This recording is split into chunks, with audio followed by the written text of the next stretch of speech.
আজ চিকেনের একটা প্রিপারেশান নিয়ে চলে এসেছি আপনাদের মাঝে, ধনেপাতা দিয়ে চিকেন কষা। তাহলে চলুন দেরি না করে শুরু করা যাক। প্রথমত গুঁড়ো মশলাগুলো সব একটা থালায় নিয়ে নিয়েছি, পাশাপাশি ম্যারিনেট করা চিকেনটা কড়াইতে দিয়ে দিয়েছি। এটা হচ্ছে কারি পাতা, ধনেপাতা। গ্যাসের স্টিমটা মিডিয়ামে দিয়ে তারপর রান্নাটা করতে হবে আমাদের।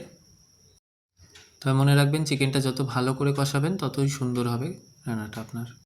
দেখুন মাংসের মধ্যে জলগুলো অনেকটা কমে আসছে। এরপরে আমরা মশলাগুলো দিয়ে আবার নেড়ে নেব। চিকেনটা দিয়ে একটা সুন্দর স্মেল বেরোচ্ছে। রেসিপিটা লুচি বা রুটির সাথে খেতে খুবই ভালো লাগবে। এছাড়াও যারা মনে করবেন যে ওই সব দিয়ে খেতে চাইছেন না, তারা ভাত বা যে কোনো জিনিসের সাথেই খেতে পারেন। এবার আমি গ্যাসের স্টিমটা একদম লো করে দেবো এবং এটা ঢেকে রাখবো ভালো করে। কিছুক্ষণ হতে দেবো, 5-10 মিনিট মতো। ভিডিওটা ভালো লাগলে কমেন্ট করে জানাবেন।